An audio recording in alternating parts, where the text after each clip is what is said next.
Legendary golfer is Rochester's first to be nationally ranked and named All-American in school history, and first golfer to qualify for NCAA golf championships. Number one golfer all four years during which UR only lost one match. Led team to the 1982 ECAC championships and the individual title by 5 strokes. Held 8 collegiate titles. Won the 1981 Bridgewater Invitational in Canada, 1982 NCAA Putting Championship, finished 13th in the 1983 NCAA and named to the NCAA All-American team. Became 1984 Northeast champion on graduation day. Off the links, assisted the SID with his basketball team stats. Caddied for Arnold Palmer, won amateur golf tournaments, and shot even par at the old course of St. Andrews. Had a hole-in-one with father and son. Left banking after 20 years to own a real estate company spanning Vermont, New Hampshire, and Maine. Lives in Vermont with his wife Marcia and children Sam and Victoria. October 9th, 2015, University of Rochester Athletic Hall of Famer, John Biondolillo.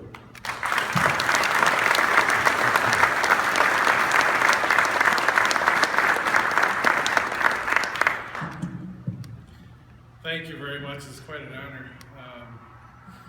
Looking at the accomplishments of some of my fellow inductees and those that came before us, I'm humbled. Thank you.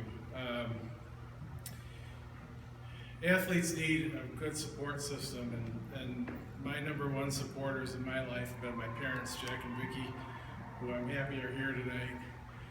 They always supported me through the wins and the losses and the ups and the downs. And my dad taught me to play golf at age 5, starting at 5, and I spent a lot of great hours in the golf course with him as a kid and throughout my life. And the week of my 40th birthday at St. Andrews, it was really special, and could never ask for a better friend than my dad.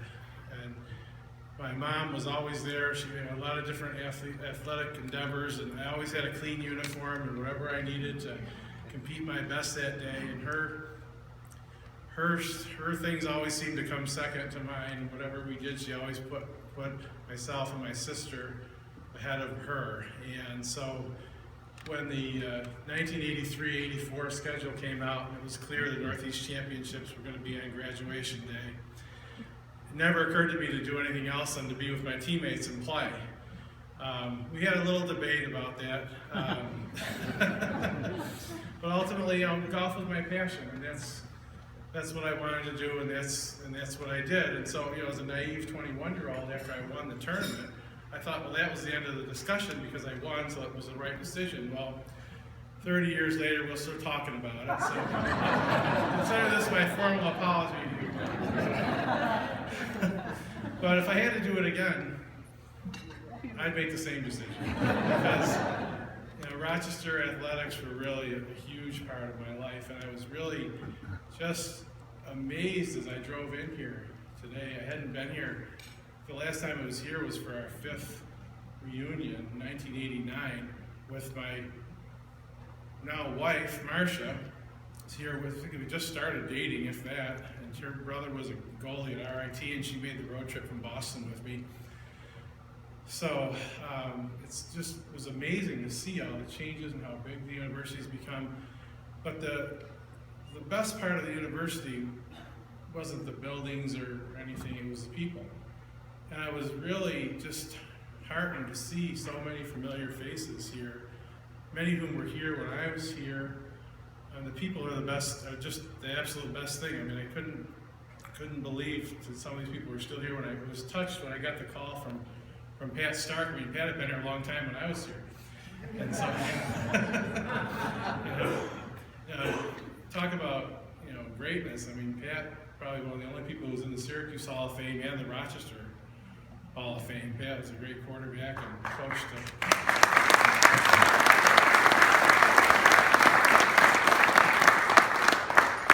He was on the coaching staff at Syracuse with a couple of players named Bernie Davis and Jim Brown. So he was always a legend, and it was great. He was around so much when I was here, and I was just touched to hear from him. It was great to see Molly Hayes at the luncheon today. It's been a long time, and I don't know, the rest of us have kind of gotten older, and Molly still looks the same somehow. The men's golf team had kind of adopted the women's soccer team. We always used to like to go to their games and support them. And the program wasn't that old. I think when I walked on campus in 1980, it had only been around for a couple of years, but they were really doing well. And everyone attributed it to their coach, who they said could relate so well to the players. Well, of course he could. He was only a couple years older than we were. So it was great to see Terry and to hear from Terry. And when Terry called me originally to tell me about this honor, he said, we'll pull together some photos and some press clippings.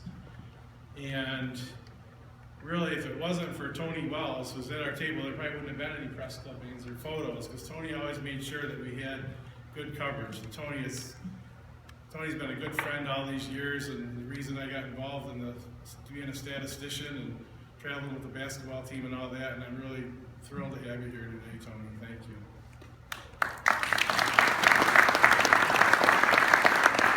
I'd be remiss if I didn't talk about Don Smith. We lost Don a couple years ago. Don was our coach, and as a kid growing up, Don was always so helpful. I mean, I grew up in a public course, and Don kind of took me under his wing and showed me how to get into playing the best tournaments, and got me into the CCR Invitational, and got me to play in all the interclub events at the private courses and against the best players, and really helped elevate my game. Whether he was recruiting me at the time or not, honestly, I didn't know. But I had delusions of playing Division I, and whether I could have played, who knows. But I can remember going into one coach's office at a Division I school down south, and the guy, he barely gave us the time of day, didn't even acknowledge my appearance. And Don was always so friendly and kind, and I never thought I was going to go to Rochester. I really didn't. But Don showed up at the state junior amateur one year out of the blue and was talking to my parents, and the next thing you know, here I was. So I owe a lot to Don. He was a great man, and I'm thankful that he got me here and that I ended up here.